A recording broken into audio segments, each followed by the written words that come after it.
بسم اللہ الرحمن الرحیم۔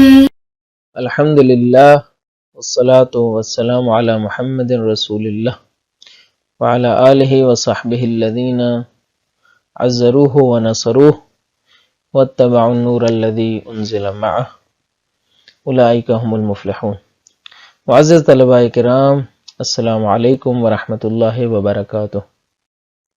آج کے سبق میں ہم مباحث وعظ کا خلاصہ بیان کریں گے۔ گزشتہ چند اسباق سے ہم نے مباحث وعظ کو شروع کیا تھا اور یہاں پہ آ کے اس کا اختتام ہوتا ہے، تو بہتر ہے کہ ان کا خلاصہ آپ کی خدمت میں عرض کر دیا جائے۔ تو آج کے سبق میں ہم وہ خلاصہ بیان کریں گے اور پھر نئی بحث کا آغاز کریں گے۔ نئی بحث استعمال لفظ کے متعلق ہے۔ استعمال لفظ کیسے ہوتا ہے، اس کے کیا اصول ہیں، کیا چیزیں ہیں جنہیں ذہن میں رکھنا ہے، تو اس حوالے سے استعمال لفظ کی مباحث آغاز کرنے جا رہے ہیں۔ آج ہم اس کی بنیادی اصطلاحات کی وضاحت کریں گے۔ تو آئیے چلتے ہیں سبق کی جانب اور سب سے پہلے قراءت متن کرتے ہیں۔ ما هو الاستعمال بعد ان يوضع اللفظ لمعنى يصبح تصور اللفظ سببا لتصور المعنى، ويأتي عندئذ دور الاستفادة من هذه العلاقة اللغوية التي قامت بينهما. فإذا كنت تريد أن تعبر عن ذلك لشخص آخر وتجعله يتصوره في ذهنه، فبإمكانك أن تنطق بذلك اللفظ الذي أصبح سببا لتصور المعنى، وحين يسمعه صاحبك ينتقل ذهنه إلى معناه بحكم علاقة السببية بينهما، ويسمى استخدامك اللفظ بقصد اختار معناه في ذهن السامع استعمالا. فاستعمال اللفظ في معناه يعني إيجاد الشخص لفظا لكي يعد ذهن غيره للانتقال إلى معناه. ويسمى اللفظ مستعملا والمعنى مستعملا فيه، وإرادة المستعمل اختار المعنى في ذهن السامع عن طريق اللفظ إرادة استعمالية۔ یہ تو آج کی عبارت تھی۔ آئیے چلتے ہیں ماخوذ نکات کی جانب۔ سب سے پہلے ایک نظر دوڑاتے ہیں گزشتہ مباحث پر جو ہم نے مباحث لفظ کے واضح الفاظ کی مباحث میں بیان کی۔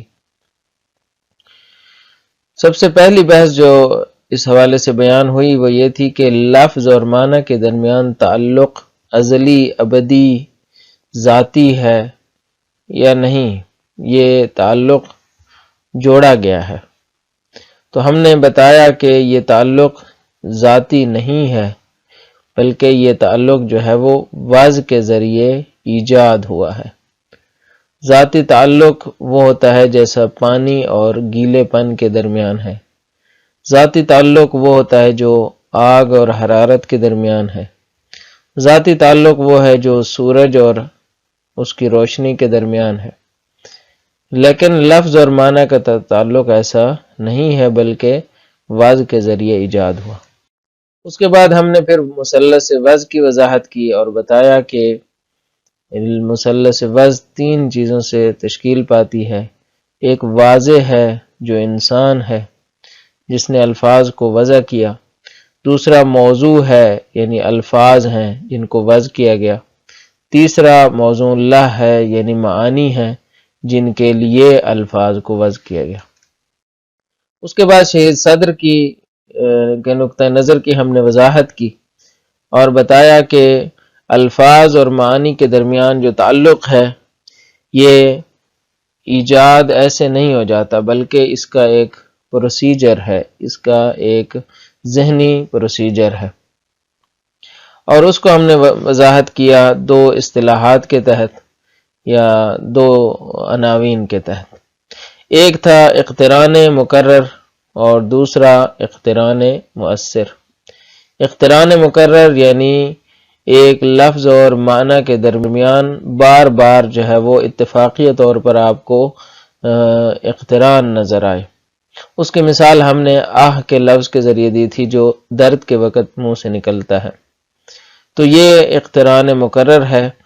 آہ کا لفظ جو درد کے وقت اتفاقی طور پر بار بار منہ سے نکلتا ہے، تو آہستہ آہستہ ان دونوں کے درمیان تعلق قائم ہوتا ہے، اور اس تعلق کی بنیاد پر یہ لفظ اس معنی کے لیے وضع ہو جاتا ہے۔ اقتران مؤثر میں یہ تھا کہ ایک لفظ اور معنی کے درمیان تعلق جو ہے وہ ایک خاص حالات میں جڑ جاتا ہے، اور ان حالات میں وہ لفظ اور وہ معنی ایک ساتھ قرار پاتے ہیں، تو وہ کیا ہو جاتا ہے، آپس میں ان کا تعلق بن جاتا ہے۔ اس کی ایک مثال ہم نے وضع اسامی کی دی تھی کہ جب نام رکھے جاتے ہیں تو یہ ایسے ہی ہے، کیونکہ ذہن میں وہ نام پہلے سے موجود ہوتے ہیں اور وہ ایک خاص ایونٹ پہ آ کے ایک خاص فرد کے ساتھ جوڑ دیے جاتے ہیں۔ تو پہلے سے کیونکہ وہ ذہن میں موجود ہوتے ہیں، جیسے محمد کا لفظ ہے آپ کے ذہن میں پہلے سے موجود ہے، اور وہ جب ایک نیا بچہ پیدا ہوتا ہے تو اس وقت اس کو اس کے ساتھ جوڑ دیا جاتا ہے، تو یہاں پہ وہ لفظ اس معنی کے ساتھ جڑ جاتا ہے۔ ان دو اقترانوں کا نتیجہ شہید کہتے ہیں کہ تشکیل ذہنیت ہے۔ آپ کا ذہن بن جاتا ہے کہ ان الفاظ اور معانی کے درمیان کیا ہے، ذہن اس ربط کو سمجھ جاتا ہے، اور اس ربط کی وجہ سے جب بھی لفظ بولا جاتا ہے تو معنی سمجھ میں آتا ہے، معنی کی طرف منتقل ہو جاتا ہے ذہن۔ تو بس تشکیل ذہنیت سے انتقال ذہنی جو ہے وہ انجام پاتا ہے، یعنی ذہن منتقل ہوتا ہے الفاظ سے معانی کی طرف، اور یہیں سے جو ہے وہ تبادر کی بحث آتی ہے، کیونکہ تبادر انسباق ذہن کو کہتے ہیں، یعنی ذہن آپ کا سبقت لیتا ہے ایک معنی کی طرف۔ تو یہ علامت حقیقت ہے، کیونکہ یہ تبادر اس بات کا اندیہ دیتا ہے، اس بات کو کشف کرتا ہے کہ یہ معنی جس کی طرف میرا ذہن جا رہا ہے یہ اس تعلق کی وجہ سے ہے، جو تعلق کہاں سے آیا ہے، وضع کی وجہ سے آیا ہے۔ تو یہ وہ مباحث تھیں جو ہم نے گزشتہ چند اسباق میں آپ کی خدمت میں بیان کی۔ آج کی بحث جو ہے وہ استعمال کے بارے میں ہے۔ استعمال کیا ہے؟ وضع لفظ کے بعد استعمال لفظ کا مرحلہ آتا ہے۔ ہم چند ایک مثالیں دیتے ہیں اور پھر استعمال کی تعریف کریں گے۔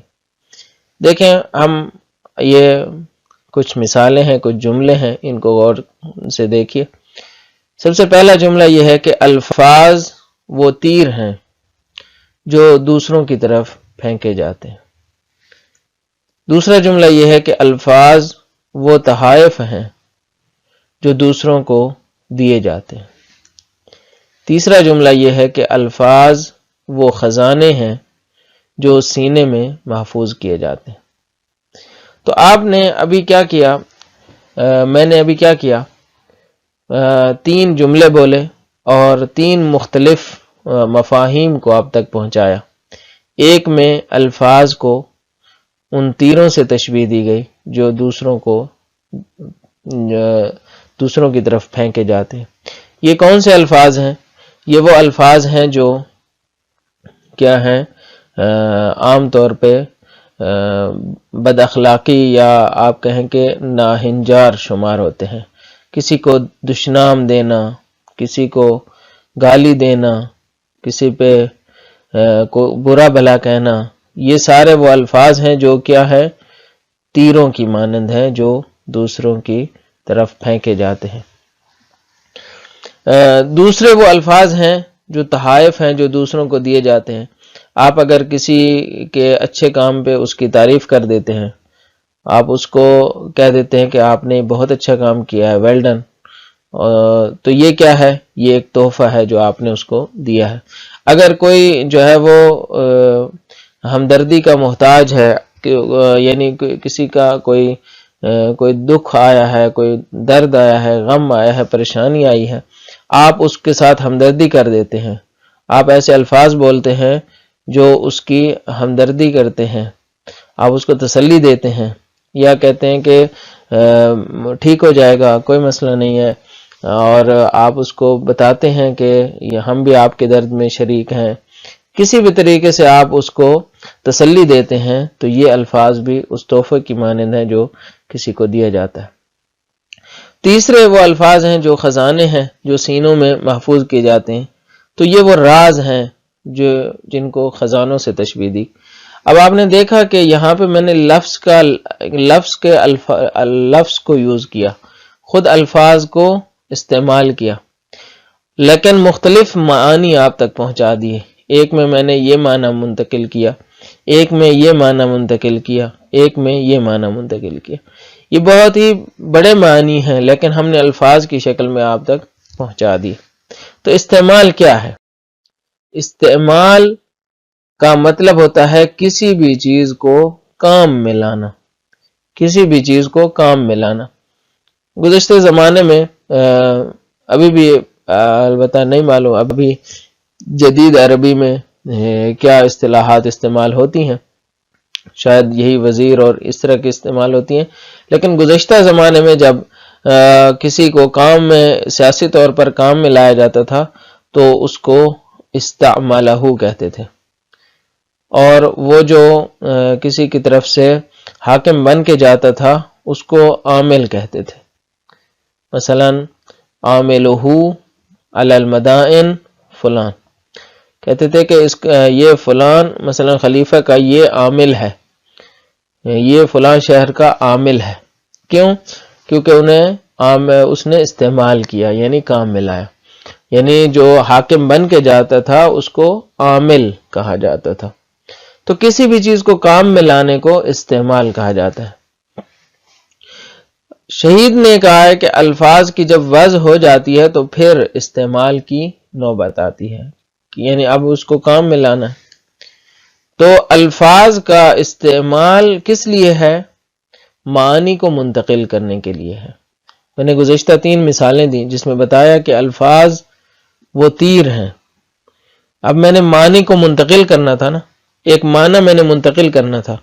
میں نے آپ کو بتانا تھا کہ الفاظ مختلف کیٹیگریز کے ہوتے ہیں۔ کچھ الفاظ جو ہے وہ سخت قسم کے ہوتے ہیں جو ہمیں ہرگز نہیں بولنے چاہیے، کوشش کرنی چاہیے ان سے پرہیز کیا جائے۔ کچھ الفاظ ایسے ہوتے ہیں جو کیا ہوتے ہیں، بہت ہی نرم ہوتے ہیں، تحفے کی طرح ہوتے ہیں، اور ان کو ہمیشہ استعمال کرنا چاہیے۔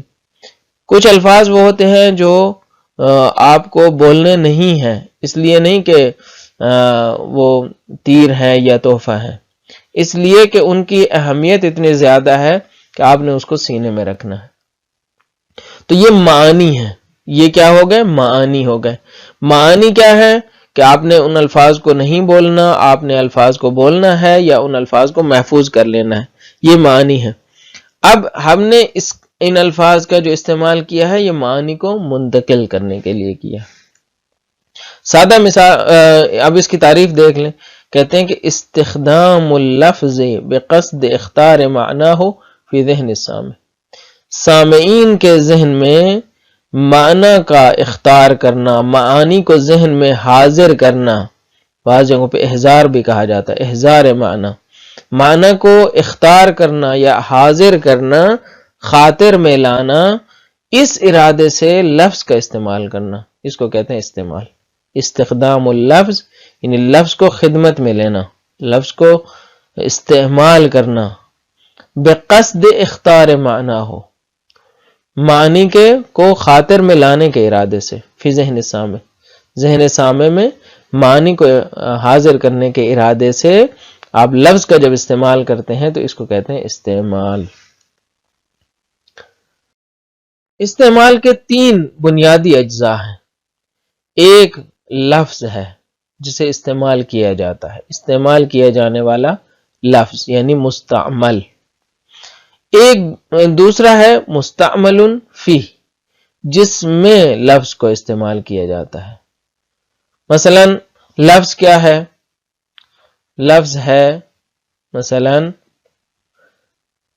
اسد یا شیر، یہ لفظ ہے شیر۔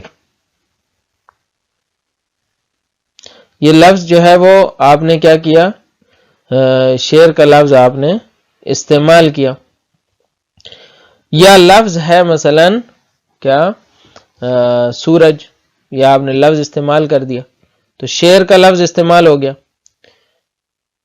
اب آپ نے یہ شعر کا لفظ کیوں استعمال کیا؟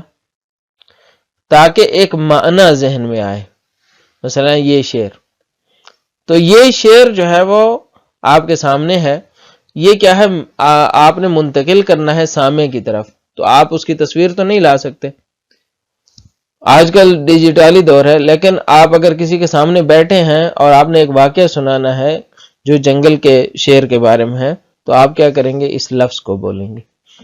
تو کیا ہے، یہ لفظ ہے اور یہ شعر جو باہر موجود ہے یہ اس کا معنی ہے، اور اس کو آپ نے ذہن میں لانے کے لیے لفظ سے شعر کا استعمال کیا۔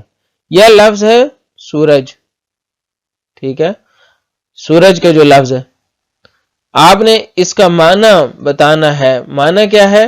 یہ سورج جو ابھی غروب ہو رہا ہے، یہ کیا ہے، معنی ہے۔ تو پس معنی وہ ہے جس میں لفظ کا استعمال کیا جاتا ہے، یعنی یہ جو باہر موجود ہے یہ معنی ہے، اور اس میں ہم نے لفظ سورج کا استعمال کرنا ہے۔ بس مستعمل فی معنی ہے جس کو ہم نے حاضر کرنا ہوتا ہے ذہن میں، اور اس معنی کو یعنی سورج کا جو مفہوم ہے اس کو ذہن میں حاضر کرنے کے لیے ہم نے لفظ بولنا ہے، یعنی سین و رے جیم، سورج۔ یہ سورج جو لفظ تشکیل پایا ہے اس کو کہتے ہیں مستعمل، اور جس کے لیے لفظ کو استعمال کیا گیا ہے وہ ہے اس کا معنی۔ تیسری چیز جو ہے وہ ارادہ ہے، ارادہ استعمالیہ۔ ارادہ استعمالیہ کیا ہے؟ یعنی متکلم نے جس چیز کے لیے اس لفظ کا استعمال کیا، یعنی جس مقصد کے لیے اس نے کیا کیا، اس نے اس لفظ کو استعمال کیا، اس کو کہتے ہیں ارادہ استعمالیہ۔ میں نے کیوں اس لفظ کا انتخاب کیا، یعنی اس معنی کو پہنچانے کے لیے، تو بس یہ ہو گیا میرا مقصد، اور اسی کو کہتے ہیں ارادہ استعمالیہ۔ بس تین اجزاء ہو گئے استعمال کے، ایک مستعمل ہے جو لفظ ہے، ایک مستعمل فی ہے جو کہ معنی ہے، ایک ارادہ استعمالیہ ہے جو متکلم کا مقصد ہے۔ آئیے چلتے ہیں وضاحت متن کی جانب۔ ما هو الاستعمال؟ استعمال کیا ہے؟ استعمال لفظ کیا ہے؟ بعد ان یوضع اللفظ لمعنى، بعد اس کے کہ لفظ کو وضع کیا جاتا ہے ایک معنی کے لیے، یصبح تصور اللفظ سببا لتصور المعنى، لفظ کا تصور سبب بن جاتا ہے معنی کے تصور کا۔ جب لفظ وضع ہو جاتا ہے تو لفظ پھر معنی کے تصور کا کیا ہو جاتا ہے، سبب بھی بن جاتا ہے۔ جس طرح کہ ہم نے پہلے وضاحت کر دی کہ لفظ اور معنی کے درمیان ایک تعلق قائم ہو جاتا ہے، چاہے وہ آنی ہو، یعنی لفظ اور معنی کے درمیان جو تعلق ہے وہ اقتران مؤثر کے نتیجے میں ہو، یا پھر ایک مرور زمان میں ہو اور اقتران مقرر کے نتیجے میں ہو۔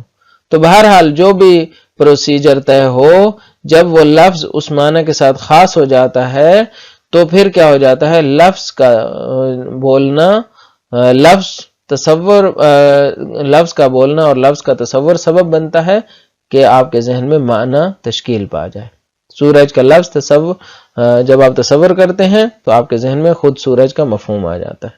وَيَأْتِي عِنْدَئِذٍ دَوْرُ الْإِسْتِفَادَةِ مِنْ هَذِهِ الْعَلَاقَةِ اللُّغَوِيَّةِ، اب اس کی باری آتی ہے، یاتی عندئذٍ اس وقت آتی ہے باری، دور یعنی باری، کس چیز کی باری آتی ہے؟ الاستفادۃ من هذه العلاقہ، باری آتی ہے کہ آپ اس علاقہ لغوی سے استفادہ کریں، فائدہ اٹھائیں، التي قامت بینہما، جو لفظ اور معنی کے درمیان ایجاد ہوا ہے۔ فَإِذَا كُنْتَ تُرِيدُ أَن تُعَبِّرَ عَنْ ذَلِكَ لِشَخْصٍ آخَرَ، آپ جب ارادہ کریں کہ آپ اس کو تعبیر کریں، ٹھیک ہے، آپ چاہیں کہ آپ اس لفظ اور معنی کو کیا کریں، تعبیر کریں کیا کس کے لیے؟ لشخص آخر، دوسرے کے لیے، یعنی آپ اسی علاقے کو جو ایجاد ہوا ہے دوسرے کی طرف منتقل کرنا چاہیں، اور چاہیں کہ یہ لفظ کیا ہے آپ استعمال کریں تاکہ دوسرا بھی وہی جو ہے وہ معانی کو، اسی معنی کو ذہن میں لائے۔ وَتَجْعَلُهُ یعنی فَإِذَا كُنْتَ تُرِيدُ أَن تُعَبِّرَ عَنْ ذَلِكَ لِشَخْصٍ آخر، ٹھیک ہے، جب آپ یہ چاہیں کہ آپ اسی ارادے کو منتقل کریں دوسرے شخص کے لیے، وَتُرِيدُ أَن تَجْعَلَهُ یہاں پہ تعبرہ کے اوپر ہے، وَتَجْعَلَهُ يَتَصَوَّرُهُ فِي ذِهْنِهِ آپ یہ چاہتے ہیں کہ وہ اپنے ذہن میں اسی کا تصور کرے، ٹھیک ہے، یعنی آپ چاہتے ہیں کہ وہ بھی اپنے ذہن میں اس معنی کا تصور کرے، تو فَبِإِمْكَانِكَ أَن تَنْطِقَ بِذَلِكَ اللَّفْظِ آپ کے لیے یہ ممکن ہے کہ آپ اس لفظ کو بولیں کہ الذی اصبح سببا لتصور المعنی، کہ جو سبب بنتا ہے کہ معنی تصور ہو جائے، ٹھیک ہے۔ پس آپ کے لیے ممکن ہے آپ اس کا کیا کر سکتے ہیں، سامنے بھی لا سکتے ہیں، اس کو یہاں پہ نہیں لایا، دوسرا آپشن ہے، یعنی آپ اس کی تصویر سامنے لا سکتے ہیں، آپ خود اس چیز کو سامنے لا سکتے ہیں، یہ ایک آپشن ہے۔ دوسرا آپشن یہاں پہ ذکر کیا ہے کہ فَبِإِمْكَانِكَ آپ کے لیے یہ ممکن ہے کہ آپ بجائے اس کے کہ خود اس چیز کو لائیں، أَن تَنْطِقَ بِذَلِكَ اللَّفْظِ آپ لفظ کو بول دیں، لفظ کے ذریعے آپ اس چیز کو حاضر کر سکتے ہیں، معنی کو ذہن میں حاضر کر سکتے ہیں۔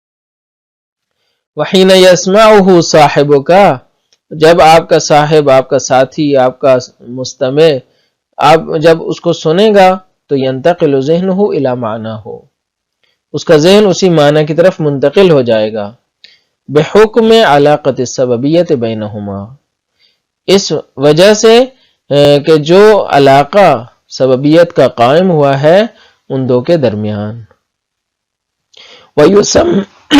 وَيُسَمَّى استخدامك اللفظ بقصد اختار معناه فی ذہن السامع استعمالا آپ کا لفظ کو استخدام کرنا، لفظ کو خدمت میں لینا اس قصد کے ساتھ کہ اس کا معنی اختار کریں، معنی کو حاضر کریں، فی ذہن السامع ذہن سامع میں، اس کو کیا کہا جاتا ہے؟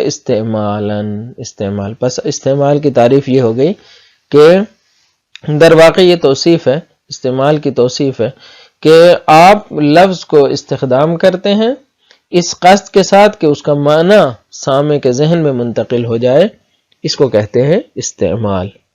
فاستعمال اللفظ فی معناہ یعنی ایجاد الشخص لفظا لکی یعد ذہن غیرہ للانتقال الی معناہ استعمال لفظ اپنے معنی میں، اس کا مطلب کیا ہے؟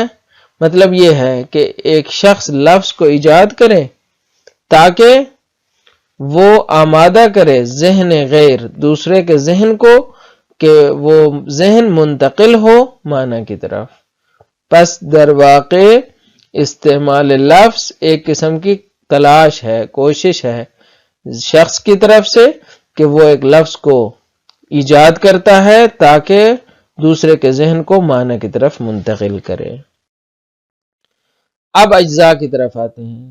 وَيُسَمَّى اللَّفْظُ مُسْتَعْمَلًا لفظ کو کہا جائے گا مستعمل، والمعنى مستعملا فیہ معنی کو کہا جائے گا مستعملا فیہ، وَإِرَادَةُ الْمُسْتَعْمِلِ اختار المعنى فی ذہن السامع عن طریق اللفظ ارادة استعمالیہ یعنی یسمى تیسرا کہ مستعمل کا معنی کو اختار کرنا، حاضر کرنا فی ذہن السامع عن طریق اللفظ، ٹھیک ہے، یہ کام جو اس نے کیا ہے کہ لفظ کو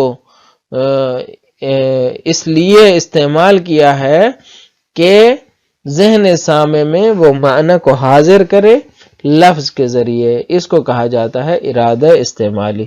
پس ارادت المستعمل جو مستعمل کا مقصد ہے، ارادہ ہے، کہ وہ ارادہ کیا ہے کہ اختار المعنی کہ معنی حاضر کرے ذہن سامع میں عن طریق اللفظ لفظ کے توسط سے، اس ارادے کو اور اس مقصد کو کیا کہا جاتا ہے؟ ارادہ استعمالی کہا جاتا ہے۔ یہ تھا آج کا سبق۔ آج کے سبق میں ہم نے مباحث وضع کا خلاصہ بیان کیا اور استعمال لفظ کی تعریف کی اور استعمال لفظ کے اجزاء ترکیبی کو بیان کیا۔ امید ہے یہ سبق بھی آپ کے لیے مفید واقع ہوا ہوگا۔ اجازت دیجیے، اللہ تعالیٰ آپ کا حامی و ناصر ہو۔